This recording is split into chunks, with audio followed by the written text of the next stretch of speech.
We're back with part 3 of the Hypothesizzle podcast, episode number 2. What do you wish you were told 8 years ago? And I think we've had two fantastic segments earlier. Let's move on to point number 3. All right, so I'll go first. My point number three will be that I know as like Mr. Obvious as it sounds, but getting even doesn't help you get ahead. that will probably be the point that I'll kind of tell myself like 8 years ago. So just a little bit of context. Of course, it does apply to a lot of things. I feel things like being competitive or trying to better yourself or even like trying to set certain standards. Like so, as the statement says, getting even does not help you get ahead. All you're doing is just matching certain standards. You're just equalizing. You're not really actually moving. So that's one thing. Of course, on a more I guess in a more personal and relationship matter, it'll be more of like I guess you kind of have to be more forgiving in a way. Like there's no point in trying to get like let's say if someone does something bad, there's really no point in like trying to get even with the person, just to get back at them. Like I guess to be a bigger person, you probably just have to just forgive that guy and just go ahead because you don't really need that kind of person in your life in a certain. So that is the advice I'll kind of like tell myself. I mean, but like, so once again, I'm gonna be 22-year-old Bjorn, right? Yeah, I yep. can't put you on the spot, right? So it's like, but it's so fun to gossip about people, and this guy, he made me feel like crap. So I want to get back at him, right? And I think this is a very human response. It's a very human response of sorts. They say this person did something to me, and I need to do something back to them. And I think that especially in the Southeast Asian esports scene, we see a lot of this, right? I actually feel that this is advice that I wish I would just tell a lot of people in the Southeast Asian esports scene. We see a lot of tit for tat. There's a lot of petty squabbling. Something that we see in general. It's a lot of fighting over what I call a non-existent pie, and it's very tiring to deal with. And I think part of it has to do with like growing up. It has to do with like immaturity and stuff. But this is actually profound advice.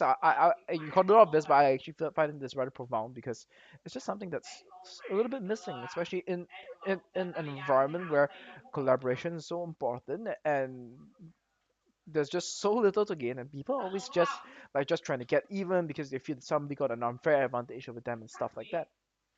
Yeah, I mean that is a pretty like unsightly thing to see sometimes. Like instead of being able to like cooperate and work together for like a greater, I would say a greater future, but like for a greater goal, you see people just ending up like trying to like do backstabbings and all that weird stuff. So just to get even, or even just to get an advantage somewhere. So it kind of like devolves into this scenario where it's not about you being good and you getting ahead of people. It's more like you're putting others down to make yourself ahead. If you get what I mean.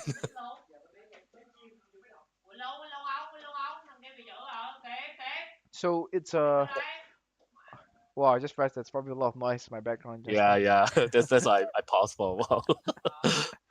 So I think that's something that is useful as well, and it's like one of the things that I was told as well, like it goes back to me being this very angsty teen, and I mean tarot cards and stuff like that. You call them satanic and stuff, but there's like there's this character called the wizard and things like that. It talks about it's like one pointing to the sky, not pointing to the ground, and there's like this kind of profound kind of like advice that's given with regards to it, and it's like it's about how you channel the energy, right? It's like when Mhm. somebody reacts and somebody does something to you, how do you choose to channel the energy accordingly? Do you want to use it? And it has to go somewhere. That emotion, the energy has to go somewhere. But how you choose to use it is something else as well. And we talk about it's not just about ignoring those feelings. It's about I think transcending them of sorts. It's about how do you move, how do you transform them? How do you transcend it into to a much more different thing? So it's not about you don't have to be angry, you don't have to be violent, you want to be this very toothless, harmless kind of thing, but you want to transcend that to become somebody who is able to be the bigger person, to be the better person, and by that it's just I have to say it's a why it's so profound because it's like by being the most dangerous person, you okay, I lost myself in the analogy, but it's something along the lines of by being able to be proactive about something is about is by being able to be proactive about channeling the energy, you're able to do good, or you can do serious harm, right? Hmm. And the serious harm is always going to be very tempting, and also that's the third option, which is to not do anything. And to me, that third option is the same as doing serious harm. It's just that you are. It's just how you channel the energy and how do you do the harm. You can do the harm outward to somebody else, and it's a much more expressed thing. And then people tend to be and people tend to frown upon that. Or you could do the harm to yourself by bottling it in. But what I think is needed is to be able to take that and transform it into something else. Yeah, it's more like accepting it and then just taking it as okay, it's like that and on and just not to. I guess just not getting too emotional about it. I guess is the key word here. I No, guess. that was the complete opposite of what I said. Listen, Really? it's not about not getting emotional, but it's knowing how to channel those emotions into the proper areas. And this leads into my third point, All right. because my third point is crying over spilled milk means that milk meant something to you. So it's an analogy, right? It's like spilled milk. Yeah. What the heck spilled milk? And people say that don't cry over spilled milk and stuff like that. But it goes back to what about this concept of how do you use your emotions. And one of the things when we talked about mindfulness, right? So I in university I came across this concept of mindfulness. As in how do you become aware of the way you're behaving? How do you become aware of the things that are triggering you on certain thoughts, and how do you master that? So it's not to say that you do not want to get angry, but to realize that this is making me angry because this is important to me, and this is important to me, and how can I reframe this, or how can I readjust my perspective on this so that there can be a more positive outlook out of it. Mm. Because if anything reaches on something that's important to you, like I think you've heard you've seen heard the phrase, right, that do something you love and you never have to work a single day in your life. And then Yeah. That's, that's the addendum to that, but you end up taking everything very personally, and you just feel very insecure about things in general. And uh, this deals with that. This deals with that because now when you're doing now that you're doing something that you're genuinely interested in, you have a very personal relationship. You have a very personal investment with what you have, and your failures will be seen as something that's very personal. Criticisms will be seen as something that, but even criticisms of your work is very hard to conflate. It's very easy to conflate that with criticisms as you as a person.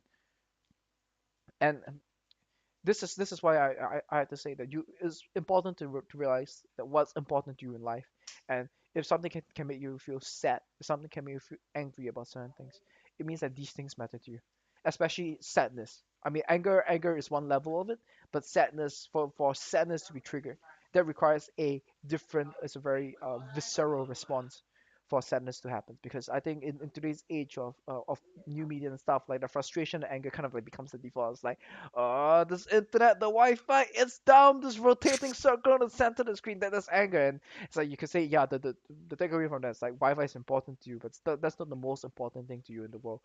But when you cry over something, when you cry because you failed the test, you have to really explore why and where is the sadness coming from, and what does it mean to you. And that's how you really have this transformative experiences into how do you view these emotions. wow.